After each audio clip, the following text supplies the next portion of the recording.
For the next recipe, we are making arancini. Does anyone know what arancini is? Rice balls. Yes. So they are Italian. They come from Sicily, and they're these beautiful savory rice balls. Some of the original had a little bit of ground meat and peas in it, and usually a little cheese stuffed inside. And they're typically breaded and deep fried and golden, and they're very tasty. We're gonna take that original recipe and we made some modifications to it. Yes. So again, with cancer-related fatigue, which is a common symptom, but really people, and it could happen during treatment and even afterwards. And again, it's that emotional, physical, mental tiredness that someone might feel. And so, taking time to eat throughout the day evenly to maintain energy levels is really important, because when and what you eat and drink could help provide your body with more energy. And so specifically other kind of tips that you want to include are, I mentioned earlier about having iron, but just to repeat, the iron, the protein, also fiber is a really important mineral or nutrients to include in order to reduce fatigue. And we'll get into that a little bit later as we cook. But vitamin B12, zinc, and B6 and folate are all including those minerals as well. And this recipe specifically checks off those boxes in order to help provide you with the energy that you need. Okay, so to get right into the recipe, really the only cooking you have to do is for our grain. So instead of rice, we're using bulgur. Has anyone used bulgur before? Yes. So bulgur is a delicious alternative. What are some of the wonderful things with bulgur? So bulgur is one of your whole grains. Okay, so this is really using the whole grain as opposed to refined grains, which remove things like fiber and different nutrients. For specifically the bulgur, let's see here, we have 3 grams for 1 tablespoon of bulgur. Okay, 3 grams of fiber. Yeah, so you're getting that. And so that's something that the fiber, like I said, including at least 25 grams of fiber per day, helps you, the research has shown to help decrease or reduce that cancer-related fatigue. Now you can get fiber from all different kinds of foods. So whole grain is one of them, vegetables and fruit, nuts and seeds as well, okay? So for this specific recipe, it has 4 grams of fiber, okay? So, and then you could pair that with other things that you're having throughout your day to get your total of 25 grams in a day. So to cook the bulgur, again, we're trying to make this as easy as possible. We're trying to limit the amount of pans and pots and everything you got to take out. It is super easy. You put bulgur in a bowl. You cover the bulgur with hot water from a kettle just until it's just above the bulgur, and then you cover that with a towel or some saran wrap over top. And you just let it sit. Let it sit for like 10 minutes, 15 minutes, and then it absorbs all that hot water and it cooks the grain. That's it. And then you're done. So very, very easy. You don't need a rice cooker. You don't need to turn on your stove. Unless you have if you have an electric kettle, you're good. But that's what we're looking for. So from that dried whole grain, we get this beautiful, fluffy, cooked grain, bulgur, delicious. And you can use this as a substitute for rice. You can put this in like your stir fries, add it as a side to some of your meals. It's fantastic, delicious, and it's a pretty cheap ingredient. For a whole bag like that, you can get it for like $3, no problem. So that's our bulgur. Again, really, really easy grain to cook, so that's why we another reason why we chose it. And as just kind of assessing, take note as to how much vegetables, fruits, whole grain you're currently having, just because you want to ease into increasing that fiber that you're having. Because and drinking lots of liquids, so water, juice, soup, smoothies, in addition to that, especially if you're increasing the amount of fiber that you're having, because if you have it too quickly without the liquid, you may experience some diarrhea, gas, or bloating. So that's something that you want to take note of. Absolutely. Okay, so to get this recipe going, it's always a good idea to get your ingredients ahead of time. That way you're not running into the cupboard, back to the bowl, and that can become very stressful. That can also drain your energy as well. So get all your ingredients out, and then we're gonna start. So the first thing is an egg. So we add an egg to the bowl, and this is gonna be our binder. Yeah, another thing that eggs provide, it's that animal-based protein, and it is a protein as well. Right? So again, protein is helping you maintain your energy levels, building and repairing any muscles, and also providing you with the vitamins and minerals that your body needs to help it function better. And so eggs are one of those that also have zinc in as well. So again, zinc could be found in other animal-based foods, but it is one of those minerals that helps to strengthen your immune system. Okay, and help help heal any types of wounds. So in this recipe, you're getting it from the cheese and the egg, but certainly you can get that zinc from animal-based foods like chicken or fish as well. We're adding some frozen spinach. This has just been covered again with just a little bit of hot water, cover it with like a towel, and then just squeeze out any excess water. Yeah. And we're gonna put that in. You can definitely use fresh, just double the amount, because the frozen spinach is pretty compact. And we love using frozen vegetables or fruit, and they're just as nutritious as fresh. So when they're picking any type of vegetable or fruit, it's always processed on the plant. So the way that they, kind of freeze it's flash frozen. So this technique helps lock in the nutrition.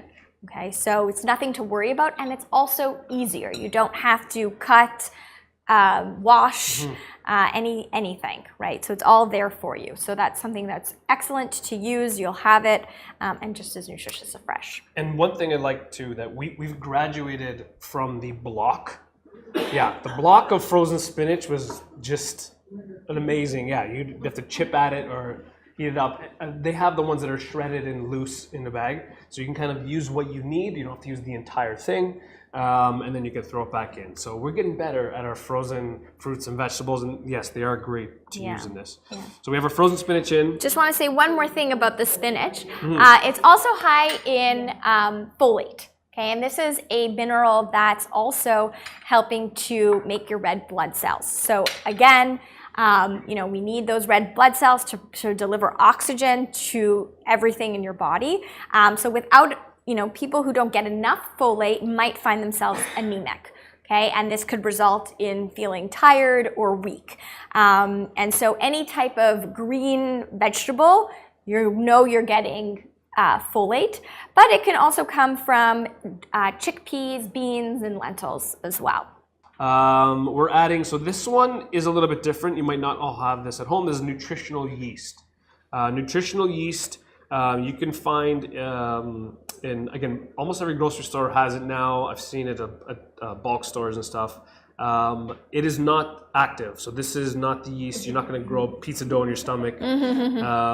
This you can use. It's mainly for flavoring. It has almost like a nutty cheesiness to it. It has a lot of umami, a lot of savoriness to your dish. And on our nutrition front, it's also high in vitamin B12.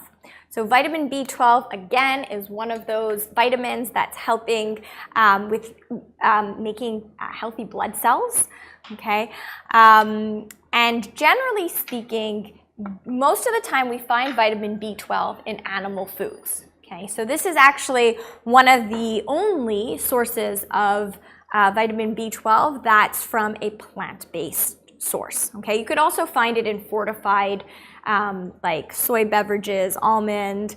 You know, if you buy veggie burgers or patties, usually they're fortifying it with vitamin B12. But it is one of those that you do need enough. So men and women over the age of 19 need about 2.4 milligrams of vitamin B12. And this recipe is and 1 teaspoon gives you 1 milligram.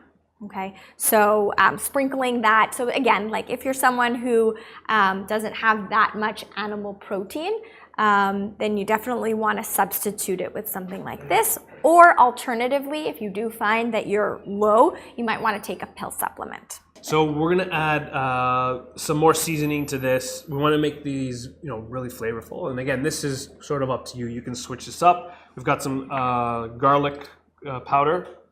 We have some onion. This is just dried onion in there. We have some dried thyme. You can add oregano. Just go for the ones. I know some seasonings they'll add salt to them. These ones don't have any salt, so just make sure, look at the ingredients, just make sure there's no salt added. Again, it's just for flavor. And then getting to the good stuff. So Parmesan cheese. We're adding a little bit of grated Parmesan cheese. This is going to add a lot of flavor as well. And protein. Protein. Yep. And then we're adding a little bit of mozzarella cheese. This is grated mozzarella cheese as well. About half a cup. So we're not adding, it's not a ton of cheese, especially for the amount of the... Yeah. And actually for this specific recipe, for 2 arancini balls, you're getting 11 grams of protein. Okay, so as a snack, that's really great. If you decide to have it maybe as a meal, you could top it on top of a salad, or have it like, you know, on the side. Maybe you would want to have 4 of them to make 22 grams of protein. But again, it's up to you on how and when you want to eat it, depending on what your day looks like. All right, so we're gonna mix that up with the egg and the cheese and the seasoning. Make sure that's all well combined like this. And then we're gonna go ahead and add our bulgur. So this is half a cup dried. So you can see how much it's actually fluffed up. Yeah. Out of it, so we'll add our bulgur. Get it all out there. And then we're gonna add a little bit of our dry ingredient. This is, you can add breadcrumb. But did I get a little? Yeah, sorry. It gets messy in the kitchen. I just didn't know what it was. So you can have breadcrumb. These students actually tried it with cornflakes, which I thought was pretty genius because it adds a nice little bit of texture. Not every cereal will work, so like Fruity Pebbles maybe don't add to this. But if you have something like even like oats, like large flake oats, that'll work really well. Can you use like bran flakes? Yeah, bran flakes, like your bran buds, bran flakes. Because that will increase the fiber even more, depending on, you know, where you're already at with your protein, your fiber levels. Yeah. So that might be an interesting way to incorporate more fiber. Absolutely, yeah. So we're gonna add that. That's gonna add a bit of texture, and it's gonna help to absorb any excess moisture. We don't want it to be dry, but we don't want it to be too wet either. So we'll mix this up, and we're just doing this by hand. There's no reason to start taking out any of the heavy machinery yet. So we'll mix it till it's combined like this. And then you just have to jump right in. There really is no other way to do it. You can use an ice cream scoop. Sometimes that works well. If you have your hands, just use your hands. It's a lot easier. So we're going to use any of the extra breadcrumb or cornflake in a plate, and then just jump right in. Steph, are you going to help me out? Yes, I'm going to wash my hands first. Wash your hands. And we're going to put this on, again, any sort of baking sheet. I ran out of all my baking sheets. So we're using a pan. And then one thing that helps is a little bit of olive oil on the hand. I'm going to drop it in for you. Yep. It's like a moisturizer. Okay. And then you grab about 2 tablespoons worth, and you just start to, with one hand, you mix it up, and then the other hand you can bring in, and just slowly, kind of gently make your little arancini. This is a tiny one. This recipe makes 8 of the larger ones. I like the tiny ones because I can make more of them and stick them in the freezer. And that's it. Then you just roll it around in the breadcrumb or cornflake. And would you freeze it at that point or cook it first and freeze it? either. Yeah. Yeah. I would cook it first.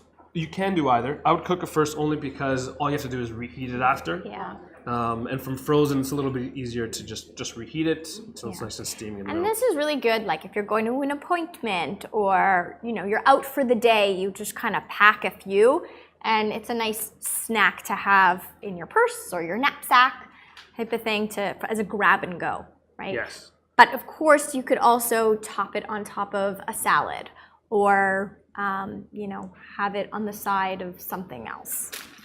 Yeah. And so that's it. You just make like 400 of those. Yeah. Just let us know how they go. Yeah.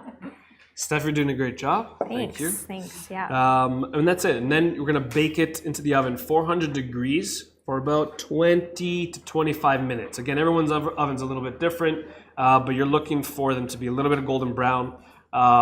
If you're lucky, some of that cheese will start oozing out of the corner, and it'll get nice and crispy on the side.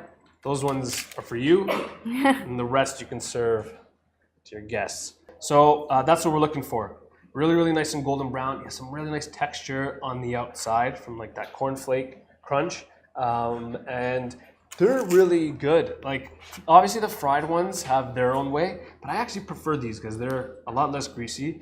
And the bulgur is really tasty. You wouldn't even tell that it's like a healthier option to rice. Maybe just don't bring them over like your Sicilian friend's house, and you'll be fine. So you can serve them like that, and they're just delicious to pop like that. Or you can have like a little bit of, this is where you can get a little chefy, a little bit of tomato sauce. So this actually, this I made with yellow tomatoes. And so that's how you can turn it from like a snack into something a little bit fancier. But that's it. That's the bulgur arancini. All right, number 2. Yay.